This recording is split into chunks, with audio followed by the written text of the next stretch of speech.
ve Çizgiler YouTube kanalımıza hoş geldiniz. Bir zamanlar engin denizlerin altında derinlerde bir ülke varmış. Bu ülkenin kralı ve kızları sık sık birlikte sohbet ederlermiş. Kızlar yakın zaman önce anneleri kraliçeyi kaybetmişler. Deniz kızlarına babaanneleri denizin üzerindeki kara ülkeden bahsedermiş. O ülkede iki bacakları üzerinde yürüyen insanların yaşadığını anlatırmış. Kardeşlerin en küçüğü olan deniz kızı bu ülkeleri çok merak edermiş.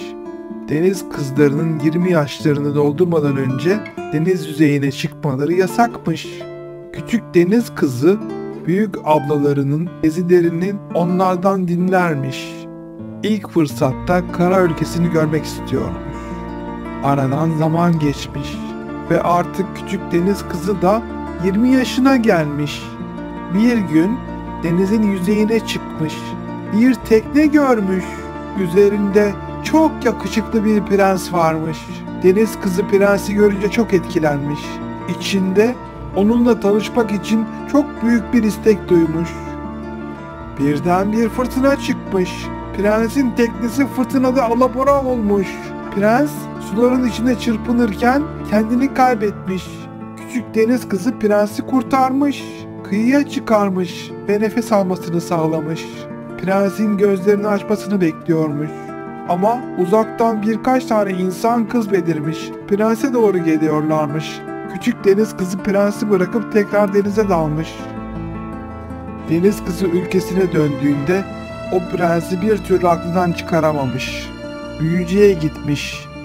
Büyücü kadın küçük deniz kızına bir büyü yaparak onu insana dönüştürebileceğini söylemiş. Ama bu büyünün şartları varmış. Konuşma yeteneğini kaybedecekmiş ve prens de eğlenemezse büyü bozulacakmış. Deniz kızı su köpüğüne dönüşecekmiş.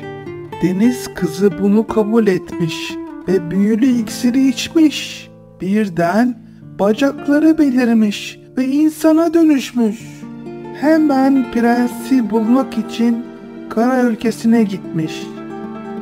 Deniz kızı prensin sarayına gelmiş. Prens bu güzeller güzeli kızı görünce çok hoşlanmış. Ama kız konuşamıyormuş. Prens kızı yanında gezdirmeye başlamış. Ama bir türlü evlenme teklif etmemiş. Bir gün başka bir ülkenin prensesi prense talip olmuş. Prens deniz kızını da alarak kendisine talip olan prensesin ülkesine gitmiş. Birkaç gün içinde düğün dernek kurulmuş ve prens o ülkenin prensesiyle evlenmiş. Küçük deniz kızı sessizce bir köşede ağlamış. Deniz kızının durumunu haber alan kardeşleri ona büyülü bir elma getirmişler. Bunu prense yedirirse büyü bozulacak, yeniden deniz kızı olacakmış. Küçük deniz kızı prense bu elmayı yedirip onu mutsuz etmeyi göze alamamış. Çünkü prensi çok seviyormuş. Denizin kıyısına gelmiş. Denize doğru yürürken su köpüğüne dönüşmüş ve kaybolmuş.